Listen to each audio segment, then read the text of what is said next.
റമളാനായാൽ പലരും ചോദിക്കുന്ന ഒരു ചോദ്യമാണ്, രാത്രിയിൽ ജനാപത്തുകാരനായിരുന്നു, കുളിച്ചില്ല, പക്ഷേ ഫജ്ർ ബാങ്ക് കൊടുത്തു, ഇനി എന്തു ചെയ്യും? ആ ദിവസം നോമ്പ് നോൽക്കാൻ പറ്റുമോ? സഹോദരങ്ങളെ, മനസ്സിലാക്കുക, ഫജ്റിന് മുമ്പ് ഒരാൾ ജനാപത്തുകാരനായാൽ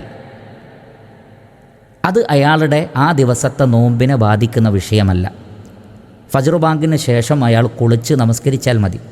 നമസ്കരിക്കാനേ കുളി നിർബന്ധമുള്ളൂ. ഫജ്റിന് ശേഷം നമുക്കറിയാം, അതിലാർക്കും സംശയമില്ല, മനഃപൂർവ്വം ജനാപത്തുകാരാവാൻ പാടില്ലാത്തതാണ് ഫജ്റിന് ശേഷം. എന്നാൽ ഫജ്റിന് മുമ്പ് തൻ്റെ ഇണയുമായി അയാൾക്ക് ശാരീരിക ബന്ധത്തിലേർപ്പെടാം. ആ നിലക്ക് അവർ ജനാപത്തുകാരാവുകയും ചെയ്യും. ഫജ്ർ ബാങ്ക് കൊടുക്കുന്നതിന് മുമ്പ് കുളിച്ചിട്ടില്ലെങ്കിൽ അന്ന് നോമ്പ് നോൽക്കാൻ പാടില്ല എന്ന ധാരണ തെറ്റാണ്. ഈ വിഷയത്തിൽ വ്യക്തമായ തെളിവ് നമുക്ക് പ്രവാചകൻ സല്ലല്ലാഹു അലൈഹി വസല്ലമയുടെ ജീവിതത്തിൽ തന്നെ കാണാൻ സാധിക്കും.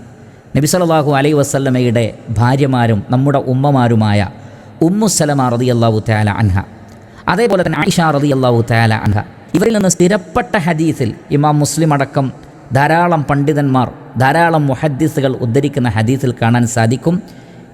ഇവർ ചോദിക്കപ്പെട്ടു, എന്താണ് ചോദ്യം? അനിർ റജുലി യുസ്ബിഹു ജുനുബ അയസൂം.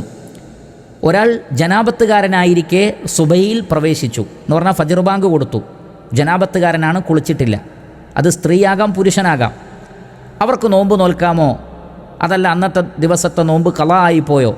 ഫഖാലത്ത്, അപ്പോൾ അവർ പറഞ്ഞു, ആയിഷ റളിയല്ലാഹു അൻഹ പറഞ്ഞു, അതേപോലെ തന്നെ ഉമ്മു സലമ റളിയല്ലാഹു തആല അൻഹ, രണ്ടുപേരിൽ നിന്നും ഈ റിപ്പോർട്ടുണ്ട്.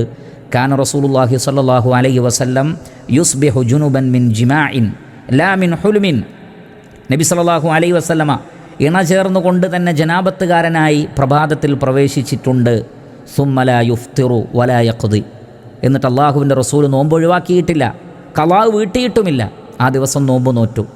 അതുകൊണ്ട് വളരെ കൃത്യമായി ഈ വിഷയത്തിൽ തെളിവുകൾ വന്നു കഴിഞ്ഞു.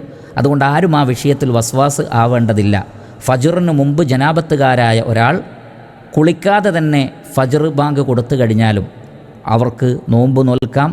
അവർ കുളിച്ച് നമസ്കരിച്ചാൽ മാത്രം മതി. അതിനു മുമ്പ് കുളിച്ചില്ല എന്നുള്ളത് അവരുടെ നോമ്പിനെ ബാധിക്കുകയില്ല.